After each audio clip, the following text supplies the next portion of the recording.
Nous célébrons donc cette journée dans un contexte un peu particulier, comme les prédécesseurs l'ont signifié, ce contexte de conflit.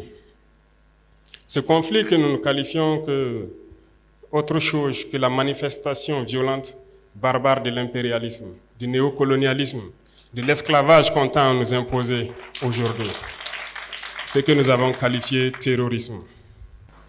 C'est dans ce sens que lorsque nous prenons par exemple le volet de l'orpaillage, votre thème en dit long sur l'employabilité des jeunes en milieu rural, beaucoup de nos jeunes se retrouvent aujourd'hui sur les sites artisanaux de production, dans des conditions les plus pénibles. C'est peut-être ce qui s'est passé en Europe ou en Amérique dans les années 1800, lorsque les hommes rentrent eux-mêmes dans des galeries, qu'ils creusent eux-mêmes pour sortir le minerai. Nos jeunes continuent de vivre cela, au péril de leur vie. Nous essayons aujourd'hui de moderniser un peu. C'est à l'issue de ça que nous avons créé donc la SONASP, une société qui va se permettre de pouvoir exploiter et de commercialiser nos substances précieuses, notamment l'or. L'or que les jeunes exploitent, que d'autres personnes viennent acheter à vil prix et qui contribuent à nourrir le terrorisme qui sort du pays sans que nous n'ayons aucun contrôle. Nous avons décidé de créer cette société pour essayer de reprendre le contrôle de nos sites miniers et pouvoir permettre aux jeunes qui y sont de produire de façon plus mécanisée et plus respectable. Parce que cette lutte que nous avons aujourd'hui contre le terrorisme ne se fait pas uniquement par les armes, mais également par le développement.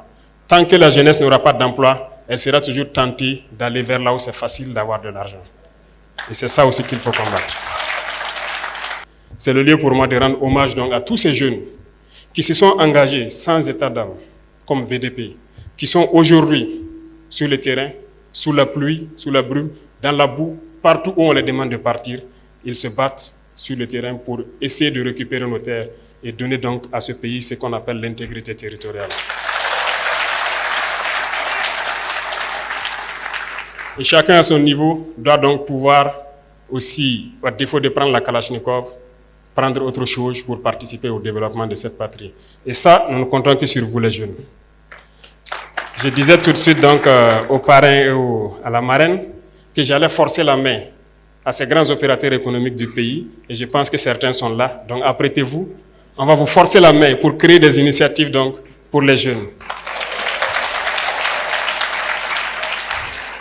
Nous avons donc lancé l'APEC dans ce sens-là pour permettre de créer ce qu'on appelle nos entreprises que nous voulons mettre sur place. Parce que nous le disons, c'est inconcevable que nous puissions ici produire de la tomate et que nous importons de la pâte de tomate. C'est absurde que nous avons tous les produits oléagineux ici et que nous ne puissions pas les transformer. Nous avons lancé cela et je vous invite à souscrire massivement parce que nous allons créer nos entreprises ici sur place et développer. Certes, des esprits impérialistes pourront essayer de vous détourner de l'objectif, mais écoutez, visez loin, visez très loin, et réfléchissez et voyez ce qu'on va faire. Parce que le combat que nous menons, ce n'est pas uniquement pour le Burkina Faso, mais c'est un combat pour toute l'Afrique.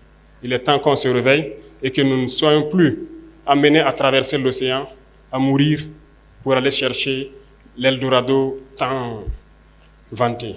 On peut le créer ici. Mettez-vous au travail et je pense que c'est possible.